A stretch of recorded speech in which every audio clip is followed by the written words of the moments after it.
ಆಕಾಶವಾಣಿ ಮಂಗಳೂರು ಕಿಸಾನ್ ವಾಣಿ.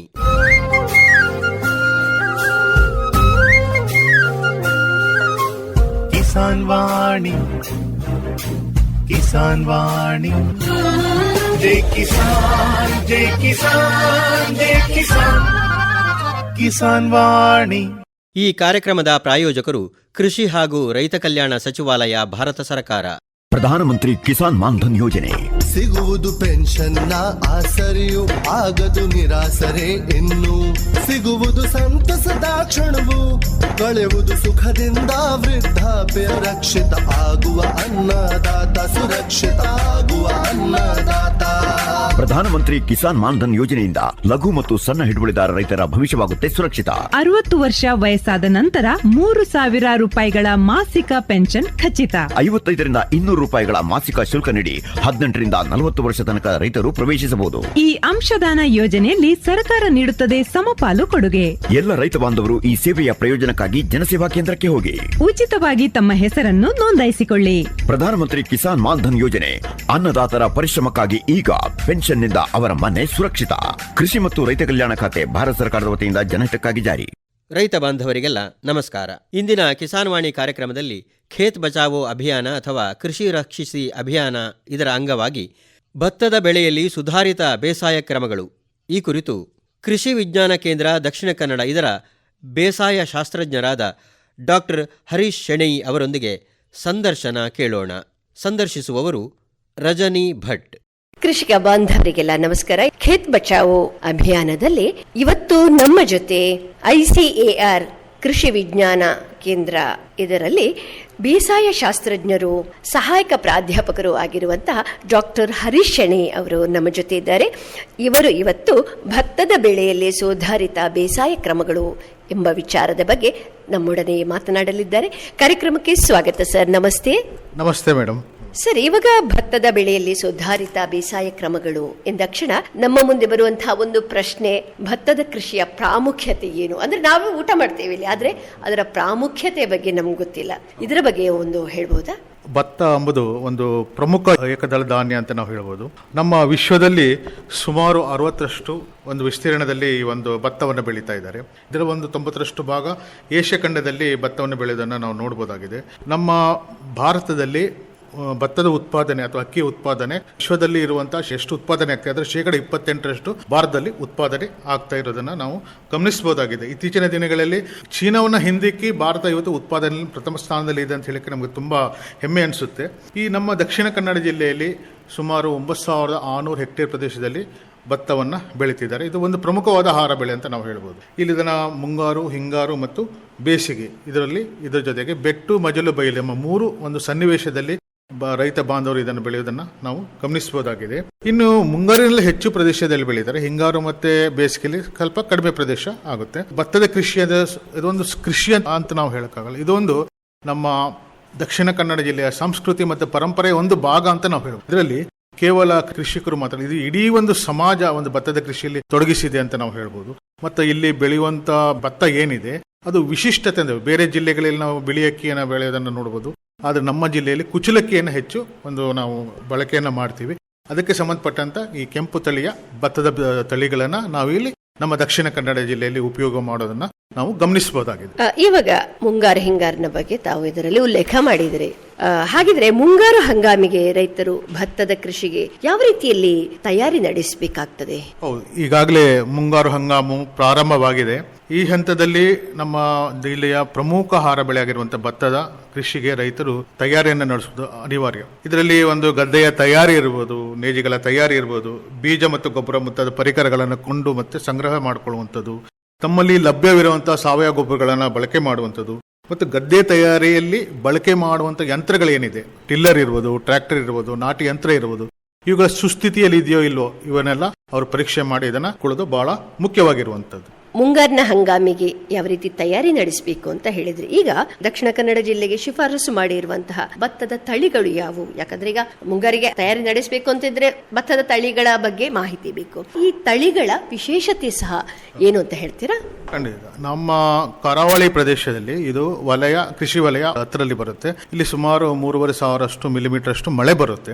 ಈ ಒಂದು ಪ್ರದೇಶಕ್ಕೆ ಒಂದು ಸೀಮಿತವಾಗಿ ಹಲವಾರು ಭತ್ತದ ತಳಿಗಳನ್ನ ಈಗಾಗಲೇ ಸಂಶೋಧನೆ ಮಾಡಿ ಬಿಡುಗಡೆಯಾಗಿದೆ. ಇದರೊಟ್ಟಿಗೆ ರೈತ ಬಾಂಧವರು ತಮ್ಮ ಸ್ಥಳೀಯ ತಳಿಗಳನ್ನ ಸಹ ಬಳಸ್ತಾರೆ. ಇಲ್ಲಿ ಪ್ರಮುಖವಾಗಿ ಇರುವಂತಹ ಒಂದು ತಳಿ ಅಂದ್ರೆ MO4 ಅನ್ನೋ ಒಂದು ತಳಿ.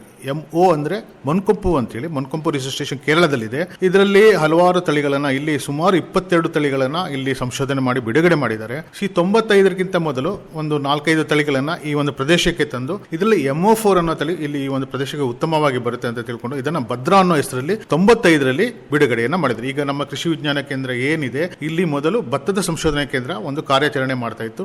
ಈ ಒಂದು ಪ್ರದೇಶಕ್ಕೆ 95ರಲ್ಲಿ MO4 ಅನ್ನೋ ತಳಿ ಬಿಡುಗಡೆಯಾಗಿತ್ತು. ಈಗಾಗಲೇ ಬಿಡುಗಡೆಗೆ ಸುಮಾರು ಒಂದು 20-30 ವರ್ಷ ಆಗಿದೆ. ಇದು ತುಂಬಾ ಒಂದು ರೈತರಲ್ಲಿ ಒಂದು ಪಾಪ್ಯುಲರ್ ಆಗಿರುವಂತಹ ಒಂದು ಜನಪ್ರಿಯ ತಳಿ ಅಂತ ನಾವು ಹೇಳಬಹುದು. ಆದರೆ ಏನಂದ್ರೆ ಇದು ತುಂಬಾ ಹಳೆ ತಳಿಯಾಗಿರೋದ್ರಿಂದ ಬೇರೆ ತಳಿಗಳು ಸಹ ಬೇಕು ಅನ್ನೋ ಒಂದು ರೈತರ ಒಂದು ಬೇಡಿಕೆ. ಇದಕ್ಕನುಗುಣವಾಗಿ ವಲಯ ಕೃಷಿ ಮತ್ತು ತೋಟಗಾರಿಕೆ ಸಂಶೋಧನಾ ಕೇಂದ್ರ ಬ್ರಹ್ಮಾವರ ಇಲ್ಲಿಂದ ಈ ಒಂದು ಪ್ರದೇಶಕ್ಕೆ ಹಲವಾರು ತಳಿಗಳನ್ನು ಸಹ ಬಿಡುಗಡೆ ಮಾಡಿದ್ದಾರೆ. ಇದರಲ್ಲಿ ಪ್ರಮುಖವಾಗಿರುವಂತದ್ದು ಅಂದ್ರೆ ಒಂದು ಸಹ್ಯಾದ್ರಿ ಬ್ರಹ್ಮ ಅಂತ. ಈ ಸಹ್ಯಾದ್ರಿ ಬ್ರಹ್ಮ ಅನ್ನೋ ಒಂದು ತಳಿ MO4ಗೆ ಪರ್ಯಾಯವಾಗಿರುವಂತಹ ತಳಿ. MO4ಗೆ ಎಲ್ಲ ಒಂದು ಹೋಲಿಕೆ ಆಗುತ್ತೆ. ಒಂದೇ ಒಂದು ವಿಶೇಷತೆ ಅಂದ್ರೆ ಇದರಲ್ಲಿ ಸ್ವಲ್ಪ ಹುಲ್ಲಿನ ಇಳುವರಿ ಜಾಸ್ತಿ ಬರುತ್ತೆ. ಇದು ಬಿಟ್ಟು ಬೇರೆ ಈ MO4 ಅನ್ನೋ ತಳಿ ಏನಿದೆ ಈ ಜನಪ್ರಿಯತೆಯನ್ನ ಮನಗಂಡು ಇದರಲ್ಲಿಯೂ ಎಲ್ಲಾ ತಳಿ ವಿಶೇಷತೆಗಳನ್ನ ಸಹ ಇದರಲ್ಲಿ ಅನುಗುಣವಾಗಿದೆ. ಸೊ ಇದನ್ನ ರೈತರು ಬಂದವರು ಸಹ್ಯಾದ್ರಿ ಬ್ರಹ್ಮ ಒಂದು ತಳಿಯನ್ನ ಯಾವುದೋ ಒಂದು ಉಪಯೋಗ ಮಾಡಬಹುದಾಗಿದೆ. ಇದರೊಟ್ಟಿಗೆ ಸಹ್ಯಾದ್ರಿ ಪಂಚಮುಖಿ ಅನ್ನೋ ಒಂದು ತಳಿ ಸಹ ಇವತ್ತು ಹೊಸದಾಗಿ ಒಂದು ತಳಿಯನ್ನ ಬಿಡುಗಡೆಯಾಗಿದೆ. ಇದು ಏನಂದ್ರೆ ಮುಖ್ಯವಾಗಿ ಈ ನೆರೆ ಬರುವಂತಹ ಪ್ರದೇಶದಲ್ಲಿ ಇದನ್ನ ಬಳಕೆ ಮಾಡಬಹುದು. ಬೇರೆ ತಳಿಗಳಾದ್ರೆ ಏನಾಗುತ್ತೆ, ನೆರೆ ಬಂದುಕೊಳ್ಳೆ ಬಿದ್ದು ಅಲ್ಲಿ ತೆನೆ ಬಂದ ಸಂದರ್ಭದಲ್ಲಿ ನಷ್ಟ ಆಗೋದನ್ನ ನಾವು ಗಮನಿಸಬಹುದಾಗಿದೆ. ಆದ್ರೆ ಈ ಸಹ್ಯಾದ್ರಿ ಪಂಚಮುಖಿ ಅನ್ನೋ ತಳಿ ಒಂದು ಬಯಲು ಗದ್ದೆಗಳಿಗೆ ಎಲ್ಲಿ ನೀರು ಬಂದು ನೆರೆ ಬಂದು ಅಲ್ಲಿ ಭತ್ತದ ಒಂದು ತಳಿಗಳು ಎಲ್ಲ ಅಥವಾ ಗಿಡಗಳು ಎಲ್ಲಿ ಬೀಳುತ್ತೆ ತೆನೆಗೆ ಬಂದಾಗ ಅಲ್ಲಿ ನಷ್ಟ ಆಗೋದನ್ನ ನಾವು ಗಮನಿಸಬಹುದು. ಈ ತಳಿ ಸುಮಾರು 10ರಿಂದ 15 ದಿವಸ ಈ ಒಂದು ನೆರೆಯನ್ನು ತಳ್ಕೊಳ್ಳುತ್ತೆ, ಕೆಳಗೆ ಬೀಳುವುದಿಲ್ಲ. ಇದರಿಂದ ಈ ಒಂದು ಸಹ್ಯಾದ್ರಿ ಪಂಚಮುಖಿ ಅನ್ನೋ ತಳಿ ತುಂಬಾ ಒಂದು ಈ ಬಯಲು ಗದ್ದೆಗಳಿಗೆ ಅಥವಾ ನೆರೆ ಬರುವಂತಹ ಪ್ರದೇಶಗಳಿಗೆ ತುಂಬಾ ಒಂದು ಜನಪ್ರಿಯವಾಗಿರುವಂತಹ ತಳಿ ಅಂತ ನಾವು ಹೇಳ್ಬೋದು. ಮೊದಲು ಫಲ್ಗುಣ ಅನ್ನೋ ತಳಿ ಇತ್ತು, ಅದರ ಬದಲಿಗೆ ಈ ಒಂದು ತಳಿ ಇರೋದನ್ನ ನಾವು ಗಮನಿಸಬಹುದಾಗಿದೆ. ಇದರ ಜೊತೆಗೆ ಕೃಷಿ ಇಲಾಖೆ ವತಿಯಿಂದ ಕೆಲವು ತಳಿಗಳನ್ನ ಅಂದ್ರೆ MO4 ಜ್ಯೋತಿ ಇರ್ಬೋದು, ಬಿಳಿ ಜಯ ಇರ್ಬೋದು, ಇದನ್ನು ಸಹ ಬೆಳೀತಾ ಕೊಡ್ತಾರೆ. ಇದರೊಟ್ಟಿಗೆ ರೈತರಲ್ಲಿ ತುಂಬಾ ಜನಪ್ರಿಯವಾಗಿರೋ ಇನ್ನೊಂದು ತಳಿ ಅಂತಂದ್ರೆ ಅದು ಸ್ಥಳೀಯ ತಳಿ, ಅದು ಕಜೆ ಜಯ ಅಂತ ಹೇಳಿ. ಅದು ಏನಂದ್ರೆ ಒಂದು ವಿಶೇಷತೆ ಏನಂದ್ರೆ ಅದು ತುಂಬಾ ಒಂದು ರುಚಿಯಾದ ಒಂದು ಅಕ್ಕಿಯನ್ನು ಕೊಡುತ್ತೆ ಅನ್ನೋದು ರೈತರ ಒಂದು ಮನೋಭಾವನೆ. ಹಾಗಾಗಿ ಅದನ್ನು ಸಹ ಜಾಸ್ತಿ ರೈತರು ಬೆಳೀತಾರೆ. ಆದ್ರೆ ಅದಕ್ಕೆ ಪರ್ಯಾಯವಾಗಿ ಈಗಾಗಲೇ ಕಜೆ 25-9 ಅಂತೇಳಿ ಒಂದು ಹೊಸ ತಳಿಯನ್ನು ಈಗಾಗಲೇ ಬಿಡುಗಡೆ ಮಾಡಿದ್ದಾರೆ. ಸೊ ಈ ಎಲ್ಲಾ ತಳಿಗಳು ಸಹ ಇವತ್ತು ಲಭ್ಯವಿದೆ. ಸೊ ರೈತ ಬಾಂಧವರು ಇದನ್ನು ಸಹ ಬೆಳೆಯಲಿಕ್ಕೆ ಅವಕಾಶಗಳು ಇದೆ. ಇದರಲ್ಲಿ ಮುಖ್ಯವಾಗಿ ಏನಂದ್ರೆ ಕಜೆ ಜಯ ಏನಿದೆ, ಕಜೆ 25-9 ಏನಿದೆ, ಇದು ಸಹ ಬೀಳೋದಿಲ್ಲ. ಇದ್ರ ಕಂಡ ಸ್ವಲ್ಪ ದಪ್ಪ ಇರೋದ್ರಿಂದ ಕಜೆ ಜಯ ಏನಿದೆ ಸ್ವಲ್ಪ ಹಿಳ್ಳೆಗಳು ಕಡಿಮೆ ಬರುತ್ತೆ. ಅದೇ ಕಜೆ 25-9 ಹೊಸ ತಳಿಯಲ್ಲಿ ಕಂಡ ಸ್ವಲ್ಪ ಜಾಸ್ತಿ ಇರೋದ್ರಿಂದ ಇದು ಬೀಳೋದಿಲ್ಲ. ಮತ್ತು ಕಜೆ ಜಯ ಯಾವ ರೀತಿಯ ಒಂದು ರುಚಿಯನ್ನು ಕೊಡುತ್ತೆ ಅದೇ ಒಂದು ರುಚಿಯನ್ನ ಕಜೆ 25-9 ಹೊಸ ತಳಿ ಸಹ ಕೊಡ್ತಾ ಇರೋದು. ಇದು ನಾವು ಈಗಾಗಲೇ ನಮ್ಮ ಕೃಷಿ ವಿಜ್ಞಾನ ಕೇಂದ್ರದ ಕಳೆದ 2-3 ವರ್ಷಗಳಿಂದ ಸಹ್ಯಾದ್ರಿ ಬ್ರಹ್ಮ, ಸಹ್ಯಾದ್ರಿ ಪಂಚಮುಖಿ ಹಾಗೂ ಕಜೆ 25 ವಿಧಾನ ಪ್ರಾತ್ಯಕ್ಷಿಕೆಗಳನ್ನು ರೈತರ ಒಂದು ನೆರವಿನೊಂದಿಗೆ ಈಗಾಗಲೇ ಮಾಡಿ ರೈತರಿಂದ ನಮಗೆ ಬಂದಂಥ ಮಾಹಿತಿ ಪ್ರಕಾರ ಈ ಎಲ್ಲ ತಳಿಗಳು ಉತ್ತಮವಾಗಿ ಈ ಒಂದು ಪರಿಸರಕ್ಕೆ ಒಂದು ಪರ್ಫಾರ್ಮೆನ್ಸ್ ನೀಡಿದೆ ಅಂತ ನಮ್ಮ ಒಂದು ಭಾವನೆ. ಅದರಿಂದ ರೈತ ಬಾಂಧವರು ಎಲ್ಲ ಹೊಸ ತಳಿಗಳನ್ನು ಯಾವುದೇ ಒಂದು ಹಿಂಜರಿಕೆ ಇಲ್ಲದೆ ಬಳಕೆ ಮಾಡಬಹುದು ಹಾಗೂ ಉತ್ತಮ ಇಳುವರಿಯನ್ನು ಪಡೆಯಲಿಕ್ಕೆ ಅವಕಾಶಗಳಿದೆ ಅಂತ ಬಳಕೆ ಮಾಡಬಹುದಾಗಿದೆ ಅಂತ ನಾನು ಹೇಳ್ತೀನಿ. ಭತ್ತದ ತಳಿಗಳ ಬಗ್ಗೆ ಸವಿಸ್ತಾರವಾಗಿ ಹೇಳಿದ್ರಿ. ಈಗ ಸಾಮಾನ್ಯ ಒಂದು ಎಕರೆಗೆ ಎಷ್ಟು ಪ್ರಮಾಣದಲ್ಲಿ ಬೀಜವನ್ನು ಬಳಸಬೇಕಾಗ್ತದೆ? ಭತ್ತದ ತಳಿಗಳು ಕೃಷಿಗೆಲ್ಲಿ ನಾವು ಭತ್ತದ ಬೀಜವನ್ನು ಬಳಕೆ ಮಾಡಬೇಕಾದ್ರೆ ನಾವು ಯಾವ ರೀತಿಯ ಒಂದು ಬಿತ್ತನೆಯನ್ನ ಯಾವ ಕ್ರಮದಲ್ಲಿ ಮಾಡ್ತೀವಿ ಅನ್ನೋದು ಬಹಳ ಮುಖ್ಯವಾಗಿರುವಂಥದ್ದು. ಈಗ ನಾವು ನೇರ ಬಿತ್ತನೆ ಮಾಡೋದಿದ್ರೆ ನಮಗೆ 30 kgಯಷ್ಟು ಭತ್ತದ ಬೀಜ ಬೇಕಾಗುತ್ತೆ ಒಂದು ಎಕರೆಗೆ ಬೇಕಾಗಿರುವಂಥದ್ದು. ಅದೇ ರೀತಿ ನಾವು ನೇರ ನಾಟಿ ಮಾಡೋದಿದ್ರೆ ಅಂದ್ರೆ ಒಂದು ನರ್ಸರಿಯನ್ನ ಮಾಡಿ ನೇಜಿಯನ್ನ ಮಾಡಿ ಅದರ ನಂತರ ನಾವು ಮುಖ್ಯ ಗದ್ದೆಗೆ ನಾವು ನಾಟಿ ಮಾಡೋದಿದ್ರೆ ಅಲ್ಲಿ 25 kgಯಷ್ಟು ಬೀಜ ಬೇಕಾಗುತ್ತೆ. ಇನ್ನು ನಾವು ಮೆಷಿನ್ ನಾಟಿ ಮಾಡೋದಿದ್ರೆ, ಯಾಕಂದ್ರೆ ಈಗಾಗಲೇ ನಮಗೆ ಗೊತ್ತಿರೋ ಹಾಗೆ ನಮ್ಮ ಜಿಲ್ಲೆಯಲ್ಲಿ ಕೂಲಿ ಕಾರ್ಮಿಕರ ಸಮಸ್ಯೆ ತುಂಬಾ ಇದೆ. ಮೊದಲು ಏನಾಗ್ತಿತ್ತು, ಕೂಡು ಕುಟುಂಬಗಳು ಇರ್ತಿದ್ವು. ಒಂದು ಭತ್ತದ ಒಂದು ನೇಜಿ ಅಂದ್ರೆ ಅದೊಂದು ಹಬ್ಬದ ವಾತಾವರಣ ಇರ್ತಿತ್ತು. ಎಲ್ಲರೂ ಸೇರಿ ಹಿರಿಯರು ಅಥವಾ ಒಂದು ಕುಟುಂಬ ಅಥವಾ ಸುತ್ತಮುತ್ತಲ ಗ್ರಾಮದವರೆಲ್ಲ ಸೇರಿ ಒಂದು ನೇಜಿ ನಾಟಿ ಮಾಡುವಂತ ಒಂದು ಕಾರ್ಯಕ್ರಮ, ಒಂದು ಹಬ್ಬದ ವಾತಾವರಣ ಆಗ್ತಾ ಇತ್ತು. ಆದ್ರೆ ಇವತ್ತೇನಾಗ್ತಾ ಇದೆ, ಕೂಡು ಕುಟುಂಬಗಳು ಇಲ್ಲ. ಇರುವ ಒಂದು ಕುಟುಂಬಕ್ಕೆ ಹೆಚ್ಚು ಕುಟುಂಬಗಳು ವಿಘಟನೆಯಾಗಿ ಈಗ ಇರುವಂತ ಜನರು ಏನಿದೆ ಅದನ್ನು ಮಾಡಬೇಕಾದ್ರೆ ಕೂಲಿ ಕಾರ್ಮಿಕರು ಬೇಕಾಗುತ್ತೆ. ಸುಮಾರು 20-25 ಕೂಲಿ ಕಾರ್ಮಿಕರು ಬೇಕು. ಆದ್ರೆ ಇವತ್ತು ಕೂಲಿ ಕಾರ್ಮಿಕರ ಸಮಸ್ಯೆ ಇರೋದ್ರಿಂದ ನಾವು ಈ ಒಂದು ಯಾಂತ್ರೀಕರಣಕ್ಕೆ ಮೊರೆ ಹೋಗೋದು ಅನಿವಾರ್ಯ ಆಗಿದೆ. ಆದ್ರೆ ಯಾಂತ್ರೀಕರಣ ಮಾಡಬೇಕಾದ್ರೆ ಇಲ್ಲಿ ಸಹ ನಮಗೆ ಒಂದು 18 kg ಬೀಜ ಸಾಕಾಗುತ್ತೆ. ಇದನ್ನ ನಾವು ಟ್ರೇ ಮುಖಾಂತರ ಒಂದು ಎಕರೆಗೆ ಸುಮಾರು ಒಂದು 80 ಟ್ರೇ ಬೇಕಾಗುತ್ತೆ. ಒಂದು 10% ನಾವು ಜಾಸ್ತಿ ಮಾಡ್ಕೋಬೇಕಾಗುತ್ತೆ. ಯಾಕಂದ್ರೆ ಏನಾದ್ರು ಈ ಒಂದು ನೇಜಿಯಲ್ಲಿ ಅಥವಾ ಈ ನರ್ಸರಿಯಲ್ಲಿ ಏನಾದ್ರು ರೋಗ ಅಥವಾ ನಾಯಿ ಅಥವಾ ಏನಾದ್ರು ಡ್ಯಾಮೇಜ್ ಆಗೋ ಒಂದು ಸಂದರ್ಭ ಇದ್ದಾಗ ಸೊ ಅದಕ್ಕಂತೇಳಿ ಒಂದು 10% ಜಾಸ್ತಿ ಮಾಡ್ಕೊಂಡು 100 ಟ್ರೇ ಮಾಡಿಕೊಂಡು ನಂತರ ಈ ಯಂತ್ರಗಳ ಮುಖಾಂತರ ನಾವು ಭತ್ತದ ಒಂದು ಗದ್ದೆಯಲ್ಲಿ ನೇರ ನಾಟಿಯನ್ನ ಮಾಡಬಹುದು. ಆದ್ರೆ ನಾವು ಈ ಒಂದು ನಾಟಿ ಮಾಡೋ ಸಂದರ್ಭದಲ್ಲಿ ಭತ್ತದ ನಾಟಿ ಮಾಡೋ ಸಂದರ್ಭದಲ್ಲಿ ಯಾವಾಗ ನಾಟಿ ಮಾಡೋದು ಅಂದ್ರೆ ಬಹಳ ಮುಖ್ಯವಾಗಿರುತ್ತೆ. ಈಗ ನಾವು ನೇಜಿ ಮಾಡ್ತೀವಿ, ಅದನ್ನ ಭತ್ತದ ನಾಟಿ ಮಾಡ್ಬೇಕಾದ್ರೆ 22-25 ದಿವಸದ ವಯಸ್ಸಿನ ಪ್ರಾಯದ ಸಸಿಯನ್ನ ನಾವು ನಾಟಿ ಮಾಡಬೇಕು. ಈಗ ನಮಗೆ ಅದು ಗೊತ್ತಾಗ್ಲಿಲ್ಲ ಅಂತಂದ್ರೆ ನಾವು 5 ಪೂರ್ಣ ತೆಲೆದ ಎಲೆ ಬಂದಂತ ಸಸಿಯನ್ನ ತೆಗೆದು ನಾವು ನಾಟಿ ಮಾಡಬೇಕಾಗುತ್ತೆ. ನಾಟಿ ಮಾಡೋ ಸಂದರ್ಭದಲ್ಲಿ ನಾವು ತುದಿಯನ್ನ ಕಟ್ ಮಾಡಿ ನಾಟಿ ಮಾಡಬೇಕು. ಇದ್ರ ಮುಖ್ಯ ಉದ್ದೇಶ ಏನಂದ್ರೆ ತುದಿಯಲ್ಲಿ ಕೆಲವೊಮ್ಮೆ ಕೀಟಗಳು ಒಂದು ಮೊಟ್ಟೆಯನ್ನ ಇಟ್ಟಿರುತ್ತೆ. ಸೊ ಆ ಮೊಟ್ಟೆಯನ್ನ ತೆಗೆದು ಅಂದ್ರೆ ಅಲ್ಲಿ ಮುಂದೆ ಬರುವಂತ ಕೀಟದ ಒಂದು ಬಾಧೆಯನ್ನ ತಡೆಗಟ್ಟಲಿಕ್ಕೆ ಇದು ಸಹಾಯ ಆಗುತ್ತೆ. ಇದ್ರ ಜೊತೆಗೆ ತುದಿಯನ್ನು ಕಟ್ ಮಾಡಿದ್ರೆ ಸೈಡ್ ಅನ್ನ ಬರುವಂತ ಒಂದು ಹಿಳ್ಳೆಗಳು ಜಾಸ್ತಿ ಬರುತ್ತೆ. ಇದನ್ನ ನಾವು ಮಾಡ್ಲಿಕ್ಕೆ ಇದು ಒಂದು ಪ್ರಯೋಜನ ಆಗುತ್ತೆ ಅಂತ ನಾವು ಹೇಳ್ಬೋದಾಗಿದೆ. 22-25 ದಿವಸ ಅದು ಸಸಿ 2 ಇಂಚು ಆಳದಲ್ಲಿ ನಾವು ನಾಟಿ ಮಾಡಬೇಕು. ಆ ಬೇರು ಮೇಲೆ ಬರ್ಬೋದಾಗ ಬೇರು ಸೀದಾ ಕೆಳಗೆ ಹೋಗ್ಬೇಕು. ಕೆಸರು ಗದ್ದೆಯಲ್ಲಿ ನಾವು ನಾಟಿ ಮಾಡಬಹುದಾಗಿದೆ. ಇನ್ನೊಂದು ಪದ್ಧತಿ ಅಂದ್ರೆ SRI ಪದ್ಧತಿ ಅಂತ ಹೇಳ್ತೀವಿ, ಸಿಸ್ಟಮ್ ಆಫ್ ರೈಸ್ ಇಂಟೆನ್ಸಿಫಿಕೇಶನ್ ಅಂತೇಳಿ. ಇಲ್ಲಿ ನೀರು ಉಳಿತಾಯ ಮಾಡುವ ಒಂದು ಕ್ರಮ ಇದು. ಇಲ್ಲಿ ಏನಂದ್ರೆ ಕೇವಲ 2-3 kg ಅಷ್ಟು ನಾವು ಬೀಜವನ್ನ ಬೇಕಾಗುತ್ತೆ. ಇದು ಇಲ್ಲಿ ಏನಂದ್ರೆ ನಾವು ಎಳೆಯ ಸಸಿಗಳು 12-15 ದಿವಸ ಸಸಿಗಳು ಒಂದು 25 ಸೆಂಟಿಮೀಟರ್ ಇಷ್ಟು ಒಂದು ಅಂತರದಲ್ಲಿ ನಾವು ನಾಟಿಯನ್ನ ಮಾಡ್ತೀವಿ. ಸೊ ಇಲ್ಲಿ ಏನಂದ್ರೆ ಎಳೆಯ ಸಸಿ ಇರೋದ್ರಿಂದ ಮತ್ತು ಒಂದೇ ಒಂದು ಸಸಿ ಹಾಕ್ತಾ ಇರೋದ್ರಿಂದ ಅದು ಹೆಚ್ಚು ಒಂದು ಸುತ್ತಮುತ್ತಲಿರೋ ಯಾವ ಒಂದು ನೈಸರ್ಗಿಕ ಸಂಪನ್ಮೂಲ ಇದೆ ಸಂಪೂರ್ಣವಾಗಿ ಬಳಕೆ ಮಾಡಿಕೊಂಡು ಹೆಚ್ಚು ಒಂದು ಹಿಳ್ಳೆಗಳು ಬರೋದು, ಇಳುವರಿ ಬರೋದನ್ನ ಮುಖ್ಯವಾಗಿ ಭತ್ತದ ಒಂದು ಇದು ಹುಲ್ಲಿನ ಇಳುವರಿ ಸಹ ಜಾಸ್ತಿ ಬರೋದನ್ನ ನಾವು ಇಲ್ಲಿ ಗಮನಿಸಬಹುದಾಗಿದೆ. ಆದ್ರೆ ಇದು ಏನಂದ್ರೆ ನೀರು ಉಳಿತಾಯ ಮಾಡಲಿಕ್ಕೆ ಅಂದ್ರೆ ಇಲ್ಲಿ ಇದನ್ನ ನಾವು 2ನೇ ಸೀಸನ್ ಅಲ್ಲಿ ಮಾಡಬಹುದು ಅಥವಾ ಇಲ್ಲಿ ನೀರಿನ ಒಂದು ಕಡಿಮೆ ಇದೆ ಅಂತ ಪ್ರದೇಶದಲ್ಲಿ ಮಾಡಬಹುದು. ನಮ್ಮಲ್ಲಿ ಈಗಾಗಲೇ 3,500 ಮಿಲಿಮೀಟರ್ ಅಷ್ಟು ಮಳೆ ಬರೋದ್ರಿಂದ ಈ ಒಂದು ಪದ್ಧತಿಯನ್ನು ಮಾಡ್ಲಿಕ್ಕೆ ಏನು ಪ್ರಾಬ್ಲಮ್ ಏನಿಲ್ಲ. ಆದ್ರೆ ಇಲ್ಲಿ ಈ SRI ಪದ್ಧತಿ ಇದು ಮುಖ್ಯ ಉದ್ದೇಶ ಅಂದ್ರೆ ನೀರನ್ನ ಉಳಿತಾಯ ಮಾಡುವಂತದ್ದು. ಸೊ ಈ ಪದ್ಧತಿಯನ್ನು ಸಹ ನಾವು ಬಳಕೆ ಮಾಡಬಹುದಾಗಿದೆ. ಹಾಗಿದ್ರೆ ಈ ಬೀಜಗಳಿಗೆ ನಾವೇನು ತಳಿಗಳನ್ನು ಆಯ್ಕೆ ಮಾಡಿ ಬೀಜಗಳನ್ನು ತಗೊಂಡಿರ್ತೀವಿ, ಇವುಗಳಿಗೆ ಯಾವ ರೀತಿಯಾದಂತಹ ಬೀಜೋಪಚಾರ ಮಾಡಬೇಕಾಗತ್ತೆ ಹಾಗೂ ಅದರ ಪ್ರಯೋಜನಗಳು ಏನು? ನಾವು ಬೀಜೋಪಚಾರವನ್ನ ಮಾಡೋದು ತುಂಬಾ ಒಳ್ಳೆಯದು. ಯಾಕಂದ್ರೆ ಇದರಿಂದ ಮುಂದೆ ಬರುವಂತ ರೋಗದ ಬಾಧೆ ಅಥವಾ ಕೀಟದ ಬಾಧೆಯನ್ನು ನಾವು ತಡೆಗಟ್ಟಲಿಕ್ಕೆ ಸಾಧ್ಯ ಆಗುತ್ತೆ. ಇದಕ್ಕೆ ಪ್ರಥಮವಾಗಿ ಏನಂದ್ರೆ ಒಂದು ಉಪ್ಪು ನೀರಿನ ಉಪಚಾರ ಅಂತ ನಾವು ಹೇಳ್ತೀವಿ. ಉಪ್ಪು ನೀರಿನ ಉಪಚಾರ ಅಂದ್ರೆ 1 ಪಾಲು ಉಪ್ಪಿಗೆ 4 ಪಾಲು ನೀರು, ಅಂದ್ರೆ 1 kg ಕಲ್ಲುಪ್ಪಿಗೆ 4 ಪಾಲು ನೀರಷ್ಟು ಹಾಕಿ ದ್ರಾವಣವನ್ನ ಸರಿಯಾಗಿ ಕಲಸಿ ಅದರಲ್ಲಿ ನಾವು ಬೀಜವನ್ನ ಹಾಕಬೇಕಾಗುತ್ತೆ. ನಂತರ ಮೇಲೆ ಆ ಸಂದರ್ಭದಲ್ಲಿ ಏನಾಗುತ್ತೆ, ಸರಿಯಾಗಿ ಕಲಸಿದ ನಂತರ ಮೇಲೆ ಒಂದು ಅರ್ಧ ತುಂಬಿದ ಬೀಜ ಮತ್ತು ಜೊಳ್ಳು ಬೀಜ ತೇಲುತ್ತೆ. ಸೊ ಮೇಲೆ ತೇಲುವಂತ ಬೀಜವನ್ನು ತಿರಸ್ಕರಿಸಿ ಕೆಳಗೆ ಉಳಿದಂತ ಬೀಜವನ್ನು ಸರಿಯಾಗಿ ನೀರಲ್ಲಿ ತೊಳೆದು ನಂತರ ಅದು ಉಪ್ಪಿನಂಶ ಹೋಗಿದ್ದಿಲ್ಲ ಅಂತ ಪರೀಕ್ಷೆ ಮಾಡಲಿಕ್ಕೆ 1-2 ಬೀಜವನ್ನು ಬಾಯಲ್ಲಿ ಇಟ್ಟು ನೋಡಿ ಪರೀಕ್ಷೆ ಮಾಡಿ ನಂತರ ಆ ಒಂದು ಬೀಜವನ್ನ ನಾವು ಮುಂದಿನ ಒಂದು ಕ್ರಮಕ್ಕೆ ರೈತರು ಏನ್ ಮಾಡ್ತಾರೆ ಅಂದ್ರೆ ಆ ಒಂದು ಬೀಜವನ್ನ ತೆಗೆದು ನಷ್ಟರ ಒಂದು ದಿನ 24 ಗಂಟೆ ಅಷ್ಟು ನೀರಲ್ಲಿ ಮುಳುಗಿಸಿಟ್ಟು ನಂತರ ನೀರನ್ನು ಬಸ್ತು ಒಂದು ಗೋಣಿ ಚೀಲದಲ್ಲಿ ಕಟ್ಟಿ ಒಂದು ಮೂಲೆಯಲ್ಲಿ ಇಟ್ಟು ಅದರ ಮೇಲೆ ಕಲ್ಲಿಗೆ ಅದು ಒಂದು ತಾಪಮಾನ ಜಾಸ್ತಿ ಆದಾಗ ಅಲ್ಲಿ ಮೊಳಕೆ ಬರುತ್ತೆ. ಸೊ ಈ ಮೊಳಕೆ ಬಂದಂತ ಬೀಜವನ್ನ ನೆಕ್ಸ್ಟ್ ಅವರು ನೇಜಿ ಮಾಡೋದಾಗ್ಲಿ ಅಥವಾ ಒಂದು ಟ್ರೇಗ್ ಹಾಕೋದಾಗ್ಲಿ ಬೇರೆ ಯಾವುದು ಕ್ರಮಕ್ಕೆ ಅಥವಾ ನೇರ ಬಿತ್ತನೆಗಾಗ್ಲಿ ಉಪಯೋಗ ಮಾಡಬಹುದಾಗಿದೆ. ಆದ್ರೆ ಇದಕ್ಕಿಂತ ಮೊದಲು ಇದು ಒಂದು ಅರ್ಧ ಗಂಟೆ ಕೆಲಸ. ಸಾಮಾನ್ಯವಾಗಿ ರೈತರು ಏನ್ ಮಾಡ್ತಾರೆ, ನೀರಲ್ಲಿ ಹಾಕ್ತಾರೆ, ಒಂದು ಜೊಳ್ಳು ಬೀಜ ತೆಗಿತಾರೆ. ಆದ್ರೆ ಈ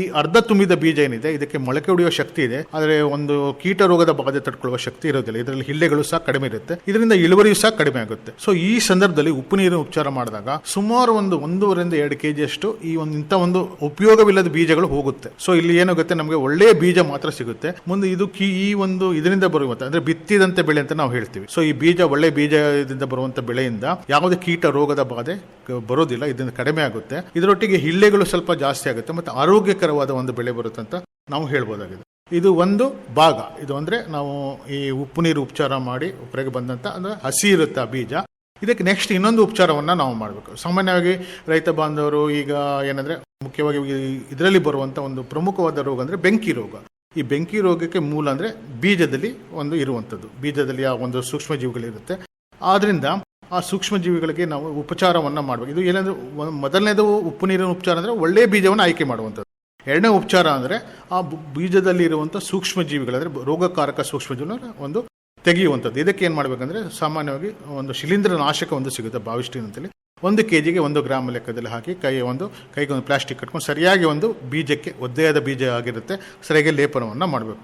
ಇನ್ನು ನಾನು ಸಾವಯವ ಕೃಷಿಯೆಲ್ಲ ಮಾಡ್ತೀನಿ ಅಂತಂದರೆ ಆ ಸಮಯದಲ್ಲಿ ನಾವು ಬೀಜಾಮೃತ ಅಂತ ಬರುತ್ತೆ ನೈಸರ್ಗಿಕ ಕೃಷಿಯಲ್ಲಿ, ಆ ಬೀಜಾಮೃತವನ್ನು ಮಾಡುವುದು. ಇದಕ್ಕೇನಾದರೆ ಒಂದು ರಾತ್ರಿ ಒಂದು ಹಸಿ ಸೆಗಣಿಯನ್ನು ಒಂದು ನೀರಲ್ಲಿ ಒಂದು ಬಟ್ಟೆಯಲ್ಲಿ ಕಟ್ಟಿ ತಾಗುವಾಗಿ ಇಟ್ಟು ಬೆಳಿಗ್ಗೆ ಅದನ್ನು ಸರಿಯಾಗಿ ಹಿಂಡಿ ಅದಕ್ಕೆ ಸ್ವಲ್ಪ ಗಂಜಲವನ್ನು ಹಾಕಿ ಒಂದು ಸ್ವಲ್ಪ ಸುಣ್ಣದ ನೀರನ್ನು ಹಾಕಿ ನಂತರ ಒಂದು ಸ್ವಲ್ಪ ಮಣ್ಣನ್ನು ಹಾಕಿ ಸರಿಯಾಗಿ ಕಲಿಸಿ ಆ ಒಂದು ದ್ರಾವಣ ಏನಿದೆ ಅದನ್ನು ಬೀಜಕ್ಕೆ ಸರಿಯಾಗಿ ಲೇಪನವನ್ನು ಮಾಡಿಕೊಂಡು ಒಂದು 15-20 ನಿಮಿಷ ಇಟ್ಟು ನಂತರ ಮುಂದಿನ ಕ್ರಮಗಳು ಸಾಮಾನ್ಯವಾಗಿ ರೈತರು ಮಾಡುವಂಥದ್ದು ಒಂದು ದಿನ 24 ಗಂಟೆ ನೀರಲ್ಲಿಟ್ಟು ನಂತರ ಅದು ತೆಗೆದು ಆ ಒಂದು ಕ್ರಮವನ್ನು ಅವರು ಕೈಗೊಳ್ಳುವುದು. ಆದರೆ ಈ ಕ್ರಮಗಳು ಮಾಡೋದ್ರಿಂದ ರೈತ ಬಾಂಧವರಿಗೆ ಬರುವಂಥ ಬೀಜ ಏನಿದೆ ಬೀಜದಿಂದ ಹರಡುವಂಥ ರೋಗಗಳನ್ನು ನಾವು ತಡೆಗಟ್ಟಲಿಕ್ಕೆ ಆಗುತ್ತೆ.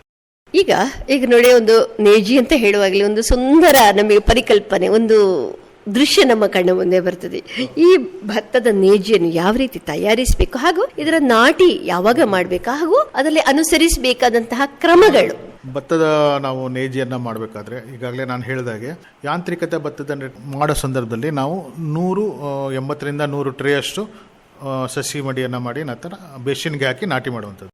ಆದರೆ ನಾವು ಭತ್ತದ ಗದ್ದೆಯಲ್ಲಿ ನಾಟಿ ಮಾಡಬೇಕು ಅಂದರೆ ಕೂಲಿ ಕಾರ್ಮಿಕರನ್ನು ಅವಲಂಬಿಸಿ ನಾವು ನಾಟಿ ಮಾಡೋ ಸಂದರ್ಭದಲ್ಲಿ ನೇಜಿಯನ್ನು ಮಾಡಬೇಕಂದ್ರೆ ಒಂದು 25 kg ಅಥವಾ 30 kg ಸಸಿ ಮಡಿ ಈಗಾಗಲೇ ಮೊಳಕೆ ಬಂದಿರುತ್ತೆ. ಅದನ್ನು ನಾವು ಒಂದು 10% ಭಾಗ ಅಂದರೆ 1 ಎಕರೆ ನಾವು ಮಾಡೋದಿದ್ರೆ 10 ಸೆಂಟ್ಸ್ ಜಾಗದಲ್ಲಿ ನೇಜಿಯನ್ನು ಮಾಡಬೇಕಾಗುತ್ತೆ. ಒಂದು ಮೂಲೆಯಲ್ಲಿ ಹಾಕಿ ಅಲ್ಲಿ ಸರಿಯಾಗಿ ಒಂದು ನೀರನ್ನು ಕೊಟ್ಟು ಇದನ್ನು ಮಾಡಬೇಕು. ಮತ್ತು 20ರಿಂದ 22 ದಿವಸಕ್ಕೆ ಇದನ್ನು ನಾಟಿಯನ್ನು ಮಾಡಬೇಕಾಗುತ್ತೆ. ಈಗ ಅಥವಾ ನಾವು ಒಂದು 5 ಪೂರ್ಣವಾಗಿ ತೆರೆದಂಥ ಎಲೆ ಬಂದ ಸಸಿಯನ್ನು ನಾಟಿ ಮಾಡುವಂಥದ್ದು ಮತ್ತು 2 ಇಂಚು ಆಳದಲ್ಲಿ ನಾಟಿ ಈಗಾಗಲೇ ನಾನು ಇದರ ಬಗ್ಗೆ ಹೇಳಿದ್ದೀನಿ. ನಂತರ ಇಲ್ಲಿ ಮುಖ್ಯವಾಗಿ ಒಂದು ಗಮನದಲ್ಲಿಡಬೇಕೇನೆಂದರೆ ಒಂದು ಚದರ ಮೀಟರ್ ನಾವು ನಾಟಿ ಮಾಡೋ ಸಂದರ್ಭದಲ್ಲಿ 1 ಚದರ ಮೀಟರ್ ಅಂದರೆ 3 ಅಡಿ ಉದ್ದ 3 ಅಡಿ ಅಗಲದಲ್ಲಿ ಕನಿಷ್ಠ 50 ಗುಣಿಗಳು ಇರಬೇಕು. 50 ಗುಣಿಗೆ ನಾನು ಈಗಾಗಲೇ ಹಲವಾರು ರೈತರ ಒಂದು ಗದ್ದೆಯಲ್ಲಿ ಇಳಿದು ಎಣಿಸಿ ನೋಡಿದ್ದೀನಿ. ಸುಮಾರು ರೈತರಲ್ಲಿ ಇರುವಂಥದ್ದು 35ರಿಂದ 40. ಬಟ್ ಆದರೆ 50 ಗುಣಿಗಳಿದ್ರೆ ನಮಗೆ ಇನ್ನೂ ಹೆಚ್ಚು ಇಳುವರಿ ಬರುತ್ತೆ. ಅಂದರೆ 10%. ಈಗ ನೀವು ಎಷ್ಟು ತಗೋತಾ ಇದ್ದೀರಿ, ಈಗ 20 ಕ್ವಿಂಟಲ್ ತೊಗೊಂಡ್ರೆ ಇನ್ನೂ 10% ಹೆಚ್ಚು ಇಳುವರಿ ಅಂದರೆ 22ರವರೆಗೆ ನೀವು ತಗೊಳ್ಳಿಕ್ಕೆ ಅವಕಾಶಗಳಿದೆ. ಸೊ ಇಲ್ಲಿ ನಾವು ಅದನ್ನು ಕಳ್ಕೊತಾ ಇದೀವಿ ಅಂತ ನನಗನ್ಸುತ್ತೆ. ಸೊ 50 ಗುಣಿಗಳವರೆಗೆ ಮಾಡಿದರೆ ಈ ಒಂದು ಅಂತರದಲ್ಲಿ ಮಾಡೋದ್ರಿಂದ ಗಿಡ ಸಸಿ ಮತ್ತು ಸಸಿ ಯಾವುದೇ ಒಂದು ಕಾಂಪಿಟೇಷನ್ ಇರೋದಿಲ್ಲ. ಅದು ಸರಿಯಾಗಿ ಅದರ ಸ್ಥಾನದ ಸುತ್ತಮುತ್ತಲಿರುವ ನೈಸರ್ಗಿಕ ಸಂಪನ್ಮೂಲಗಳನ್ನು ಸರಿಯಾಗಿ ಬಳಸ್ಕೊಳ್ಳುತ್ತೆ ಅಂತ ನಾವು ಹೇಳ್ಬೋದಾಗಿದೆ. ಮತ್ತು ಪ್ರಾರಂಭದ ಹಂತದಲ್ಲಿ 1 ಇಂಚು ನೀರನ್ನು ನಿಲ್ಲಿಸಬೇಕಾಗುತ್ತೆ. ನಂತರ ಅದು ಬೆಳವಣಿಗೆ ಆಗ್ತಾ ಹೋದಾಗ ಹೆಚ್ಚು ನೀರನ್ನು ಕೊಡಬೇಕಾದ್ರೆ 1-2 ಇಂಚು ಅಂದರೆ 5 ಸೆಂಟಿಮೀಟರ್ ಅಷ್ಟು ನೀರನ್ನು ನಾವು ನಿಲ್ಲಿಸಬೇಕಾಗುತ್ತೆ. ಮತ್ತು ಕಟಾವು ಹಂತದಲ್ಲಿ ಬಂದಾಗ ಒಂದು 10 ದಿನ ಅದು ಕಡೆಯ ಕಾಳು ಕಟ್ಟಿದ ಕಳೆಯ ಒಂದು 2-3 ಬೀಜಗಳು ಹಸಿರಿದ್ದ ಸಂದರ್ಭದಲ್ಲಿ ನಾವು ನೀರನ್ನು ನಿಲ್ಲಿಸಬೇಕಾಗುತ್ತೆ. ಆವಾಗ ನೀರನ್ನು ನಿಲ್ಲಿಸಿದಾಗ ಅದು ತನ್ನಷ್ಟಕ್ಕೆ ತಾನೇ ಅದು ಕಟಾವಿಗೆ ಅಂದರೆ ಒಣಗುತ್ತೆ. ಆವಾಗ ನಾವು ಕಟಾವನ್ನು ಮಾಡಬಹುದಾಗಿದೆ. ಇನ್ನು ನೇರ ಬಿತ್ತನೆ ಮಾಡ್ತಾರೆ ಕೆಲವು ರೈತ ಬಾಂಧವರು. ಇಲ್ಲಿ ಏನಂದರೆ ನಮಗೆ ಕೂಲಿ ಕಾರ್ಮಿಕ ಸಮಸ್ಯೆ ಇದೆ ಅಂದರೆ ನೇರ ಬಿತ್ತನೆಯನ್ನು ಮಾಡುವಂಥ ಸಂದರ್ಭದಲ್ಲಿ ನೀರನ್ನು ಬಸ್ತು ಕೆಸರು ಗದ್ದೆಯಲ್ಲಿ ನಾವು ಬೀಜವನ್ನು ಹಾಕಬೇಕಾಗುತ್ತೆ. ನೀರಲ್ಲಿ ನಾವು ಹಾಕಿದಾಗ ಅಲ್ಲಿ ಬೀಜ ತೇಲ್ತಾ ಇದ್ರೆ ಅದು ಭೂಮಿಗೆ ಬೇರೆ ಆಗೋದಿಲ್ಲ, ಅದರಿಂದ ಅಲ್ಲೂ ಕೊಳ್ತೋಗೋ ಸಂದರ್ಭ ಇರುತ್ತೆ. ಅದರಿಂದ ಸ್ವಲ್ಪ ನೀರನ್ನು ಕೆಸರು ಗದ್ದೆಯಲ್ಲಿ ನಾವು ಬೀಜವನ್ನು ಹಾಕಬೇಕು, ಮೊಳಕೆ ಬಂದ ಬೀಜವನ್ನು ಹಾಕಬೇಕು. ಬಟ್ ಇಲ್ಲಿ ನೇರ ಬಿತ್ತನೆ ಒಂದು ಸಮಸ್ಯೆ ಏನಂದರೆ ಕಳೆಗಳು ಬರುವಂಥ ಸಮಸ್ಯೆ. ಸೊ ಈ ಸಂದರ್ಭದಲ್ಲಿ ರೈತ ಬಾಂಧವರು ಕಳೆನಾಶಕಗಳನ್ನು ಬಳಕೆ ಮಾಡೋದು ಭಾಳ ಮುಖ್ಯವಾಗಿರುತ್ತೆ. ಕಳೆಗಳನ್ನು ನಿರ್ವಹಣೆ ಮಾಡಬೇಕಾದ್ರೆ ಕಳೆನಾಶಕಗಳನ್ನು ಬಳಕೆ ಮಾಡಬೇಕಾಗುತ್ತೆ. ಈಗ ಒಂದು ನಾಟಿ ಮಾಡೋ ಎಲ್ಲ ವಿಧಾನಗಳ ಬಗ್ಗೆ ತಿಳಿಸಿದ್ರಿ. ಹಾಗಿದ್ರೆ ಇದಕ್ಕೆ ಒಂದು ಪೋಷಕಾಂಶಗಳ ನಿರ್ವಹಣೆ ಯಾವ ರೀತಿ ಮಾಡಬೇಕು ಅಥವಾ ಪೂರೈಕೆ ಹೇಗೆ ಮಾಡಬೇಕು ಅಂತ ಹೇಳ್ತೀರಾ? ಖಂಡಿತ. ನಾವು ಈಗ ಏನಂದರೆ ಭತ್ತದ ಒಂದು ಬೆಳವಣಿಗೆ ಅಂದರೆ ಪ್ರಾರಂಭ ಬೀಜದಿಂದ ಬೀಜಕ್ಕೆ ಈ ಒಂದು ಸಂಪೂರ್ಣವಾದ ಒಂದು ಜೀವನದ ಹಂತದಲ್ಲಿ ಅದಕ್ಕೆ 16 ಪೋಷಕಾಂಶಗಳನ್ನು ನಾವು ಕೊಡಬೇಕಾಗುತ್ತೆ. ಇವುಗಳನ್ನು ನಾವು ಇವುಗಳಲ್ಲಿ ಮೇಜರ್ ಅಂದರೆ ಸಾರಜನಕ, ರಂಜಕ, ಪೊಟ್ಯಾಶ್ ಇರ್ಬೋದು ಅಥವಾ ಸೆಕೆಂಡರಿ ನ್ಯೂಟ್ರಿಯನ್ಸ್ ಅಂತ ಹೇಳ್ತೀವಿ, ಕ್ಯಾಲ್ಸಿಯಂ, ಮ್ಯಾಗ್ನೀಸಿಯಂ, ಸಲ್ಫರ್ ಜೊತೆಗೆ ಸೂಕ್ಷ್ಮ ಪೋಷಕಾಂಶಗಳನ್ನು ಕೊಡುವುದು ಬಹಳ ಮುಖ್ಯವಾಗಿರುವಂಥದ್ದು. ಇವುಗಳನ್ನು ನಾವು ಸಾವಯವ ಮೂಲದಿಂದ ಕೊಡಬಹುದು, ಜೈವಿಕ ಮೂಲದಿಂದ ಕೊಡಬಹುದು ಮತ್ತು ರಾಸಾಯನಿಕ ಮೂಲದಿಂದ ಪೂರೈಸಬಹುದಾಗಿದೆ. ಇದರಲ್ಲಿ ಮುಖ್ಯವಾಗಿ ಸಾವಯವ ಮೂಲ ಅಂತ ನಾವು ಹೇಳಿದಾಗ ರೈತರಲ್ಲಿ ಹೆಚ್ಚು ಜನಪ್ರಿಯವಾಗಿರುವ ಹಟ್ಟಿ ಗೊಬ್ಬರ ಪೂರ್ಣವಾಗಿ ಕಳಿತಂತ ಒಂದು ಪ್ರಾರಂಭಿಕ ಹಂತದಲ್ಲಿ ಪ್ರಥಮ ಹಂತದಲ್ಲಿ ಹಟ್ಟಿ ಗೊಬ್ಬರವನ್ನು ಹಾಕಬೇಕಾಗುತ್ತೆ. ನಂತರ ಹಟ್ಟಿ ಗೊಬ್ಬರ ಇಲ್ಲಾಂದರೆ ಕಾಂಪೋಸ್ಟನ್ನು ಬಳಕೆ ಮಾಡೋದು, ತಮ್ಮಲ್ಲಿ ಇರುವಂಥ ಯಾವುದು ಎರೆಹುಳ ಗೊಬ್ಬರ ಏನೇ ಇದ್ದರೆ ಅದನ್ನು ಬಳಕೆ ಮಾಡ್ಬೋದು.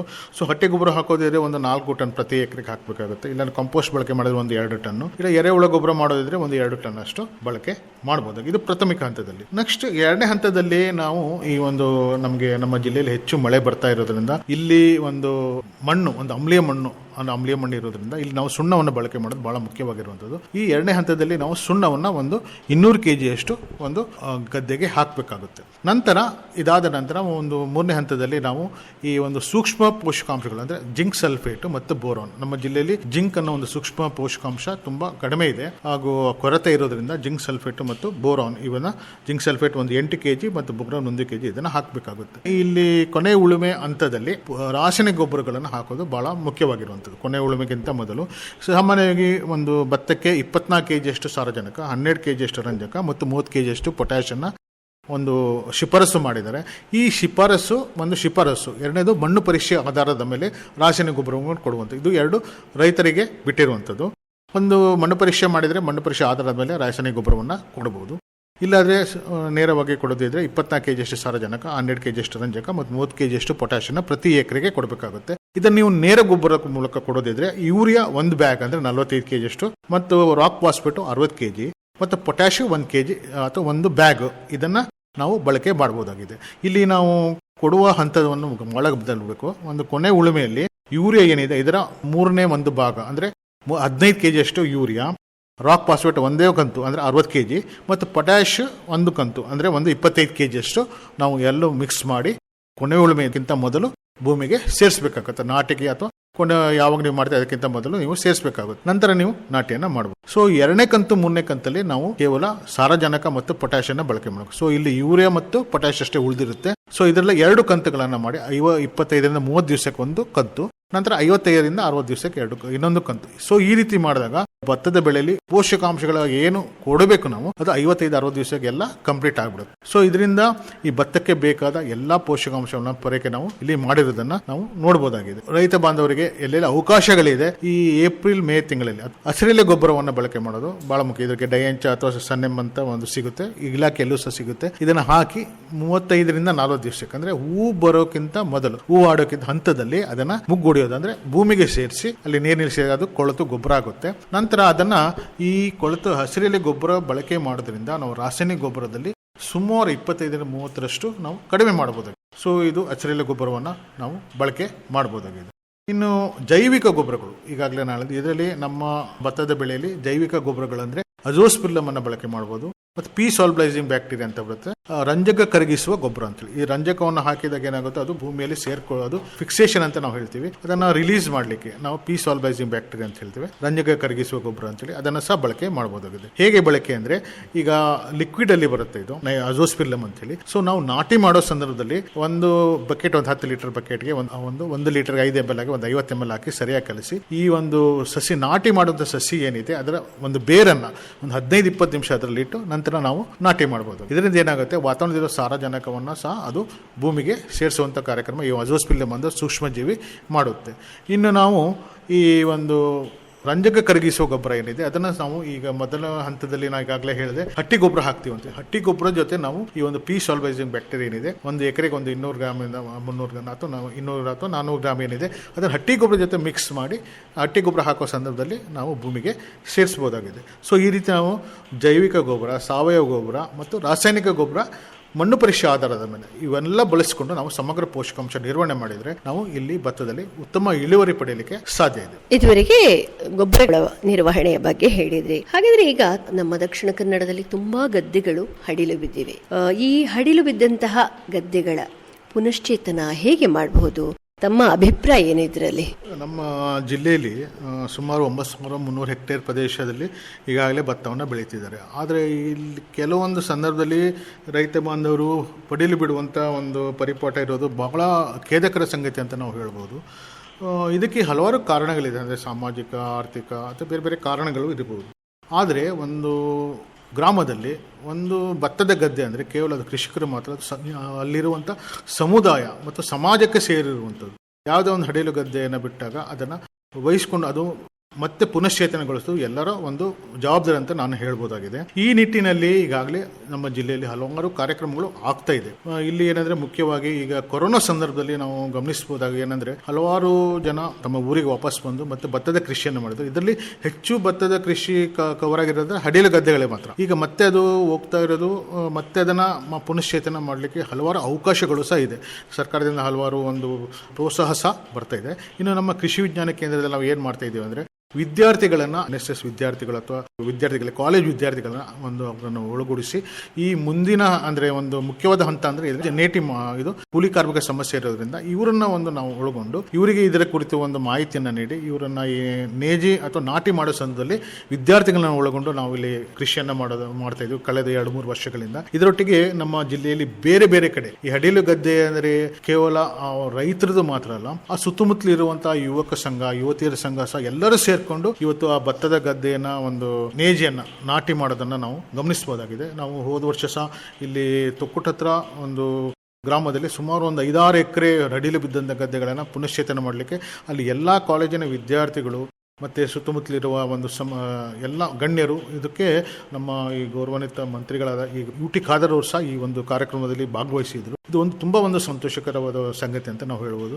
ಅದೇ ರೀತಿ ಬೇರೆ ಬೇರೆ ಕಡೆ ಸಹ ಈ ಒಂದು ಅಡಿಲು ಗದ್ದೆಗಳನ್ನ ಪುನಶ್ಚೇತನಗೊಳಿಸುವಂತ ಕಾರ್ಯಕ್ರಮ ತುಂಬಾ ಆಗ್ತಾ ಇದೆ. ಅಂದ್ರೆ ಇದರಲ್ಲಿ ಒಂದು ಹಂತದಲ್ಲಿ ನೋಡಿದಾಗ ಈಗಿನ ಹಂತದಲ್ಲಿ ಹೆಚ್ಚು ಜನ ಇದಕ್ಕೆ ಆಸಕ್ತಿ ವಹಿಸ್ತಾ ಇದ್ದಾರೆ ಅಂತ ನಾವು ಗಮನಿಸಬಹುದು. ಎರಡನೇದಾಗಿ ಭತ್ತದ ಗದ್ದೆ ಇಲ್ಲದವರು ಸಹ ಈ ಅಡಿಲು ಗದ್ದೆಯನ್ನ ಒಂದು ಲೀಸಲ್ಲಿ ತಗೊಂಡು ಗದ್ದೆಯಲ್ಲಿ ಭತ್ತವನ್ನು ಬೆಳೆದು ಅದು ಅಕ್ಕಿಯನ್ನು ಮಾಡಿ ನಂತರ ಮಾರಾಟ ಮಾಡ್ತಾ ಇದ್ದಾರೆ. ಅದರಿಂದ ಲಾಭವನ್ನು ಸಹ ಪಡಿತಾ ಇದ್ದಾರೆ. ಬಂಟ್ವಾಳ ಹತ್ರ ಕೆಲವು ರೈತರು ಇದನ್ನ ಮಾಡ್ತಾ ಇರೋದನ್ನ ನಾನು ಗಮನಿಸಿದ್ದೇನೆ. ಆ ಗದ್ದೆ ಅಂದ್ರೆ ಅದು ಒಂದು ಕೃಷಿ ಒಂದು ಬೆಳೆಯನ್ನು ಬೆಳಿಲೇಬೇಕು, ಅದು ಅಡಿಲು ಬಿಡುವಂತ ಪರಿಪಾಠ ಒಂದು ಸರಿಯಲ್ಲ ಅಂತ ನನ್ನ ಭಾವನೆ.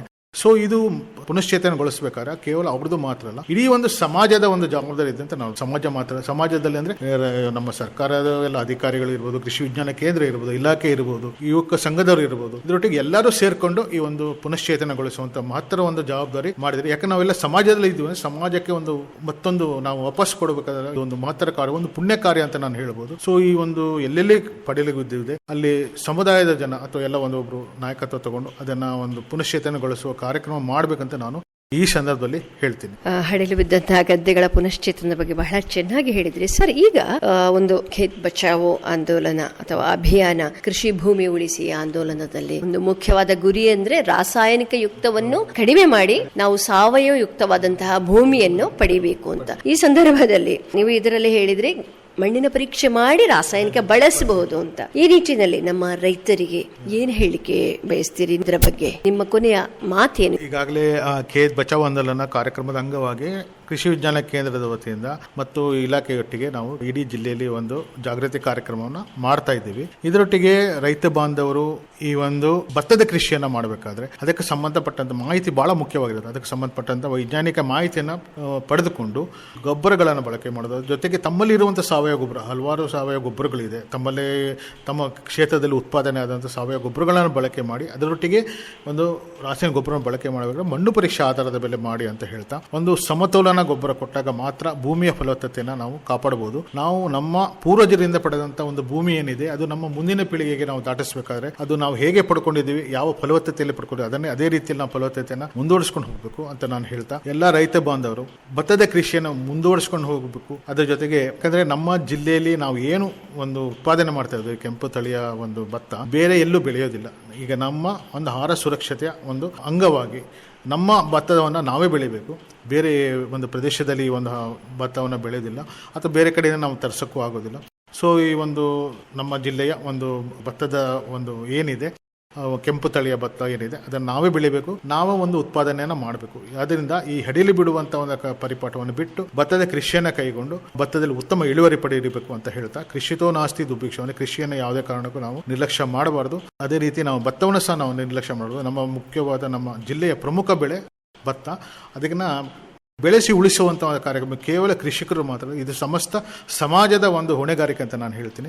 ಸೊ ಇದರಲ್ಲಿ ಎಲ್ಲರೂ ಕೈ ಜೋಡಿಸಬೇಕಂತ ನಾನು ಈ ಸಂದರ್ಭದಲ್ಲಿ ಹೇಳಕ್ಕೆ ಇಷ್ಟಪಡ್ತೀನಿ. ಡಾಕ್ಟರ್ ಹರೀಶ್ ಶೆಣೈಯವರೇ, ನಮ್ಮ ಕರಾವಳಿ ಭಾಗದ ದಕ್ಷಿಣ ಕನ್ನಡ ಜಿಲ್ಲೆಯ ಪ್ರಮುಖ ಆಹಾರವಾದಂತಹ ಅಕ್ಕಿ, ಭತ್ತದ ಬೆಳೆಯಲ್ಲಿ ಯಾವ ರೀತಿಯಾದಂತಹ ಸುಧಾರಿತ ಬೇಸಾಯ ಕ್ರಮಗಳನ್ನು ಕೈಗೊಳ್ಳಬೇಕು ಎಂಬುದರ ಬಗ್ಗೆ ಬಹಳಷ್ಟು ಮಾಹಿತಿಗಳನ್ನು ನಮ್ಮ ಕೃಷಿಕ ಬಾಂಧವರ ಜೊತೆ ನಮ್ಮ ಜೊತೆ ಹಂಚಿಕೊಂಡ್ರೆ ತಮಗೆ ಧನ್ಯವಾದಗಳು. ತುಂಬಾ ಧನ್ಯವಾದಗಳು. ಇದುವರೆಗೆ ಖೇತ್ ಬಚಾವೋ ಅಭಿಯಾನ ಅಥವಾ ಕೃಷಿ ರಕ್ಷಿಸಿ ಅಭಿಯಾನದ ಅಂಗವಾಗಿ ಭತ್ತದ ಬೆಳೆಯಲ್ಲಿ ಸುಧಾರಿತ ಬೇಸಾಯ ಕ್ರಮಗಳು ಈ ಕುರಿತು ಕೃಷಿ ವಿಜ್ಞಾನ ಕೇಂದ್ರ ದಕ್ಷಿಣ ಕನ್ನಡ ಇದರ ಬೇಸಾಯ ಶಾಸ್ತ್ರಜ್ಞರಾದ ಡಾಕ್ಟರ್ ಹರೀಶ್ ಶೆಣೈ ಅವರೊಂದಿಗೆ ಸಂದರ್ಶನ ಕೇಳಿದಿರಿ. ನಡೆಸಿಕೊಟ್ಟವರು ರಜನಿ ಭಟ್. ನಿರ್ದೇಶನ PV ಪ್ರಶಾಂತ್ ಕುಮಾರ್. ಸರ್ವಶ್ರೇಷ್ಠ ರೈತನ ಬಹುಮಾನ ದೊರೆಯುತ್ತದೆ ಹರಿಯಣ್ಣಗೆ.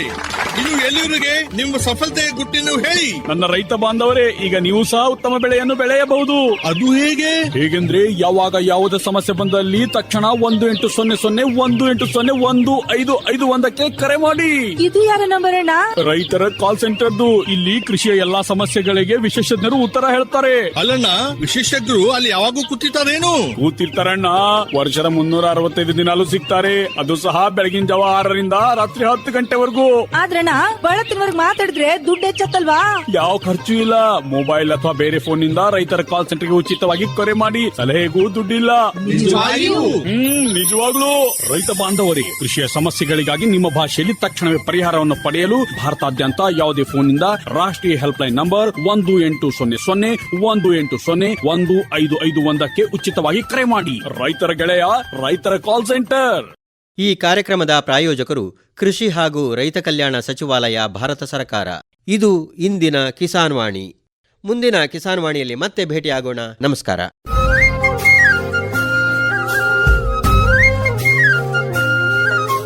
ಕಿಸಾನ್ ವಾಣಿ, ಕಿಸಾನ್ ವಾಣಿ. ಜೈ ಕಿಸಾನ್, ಜೈ ಕಿಸಾನ್, ಜೈ ಕಿಸಾನ್. ಕಿಸಾನ್ ವಾಣಿ.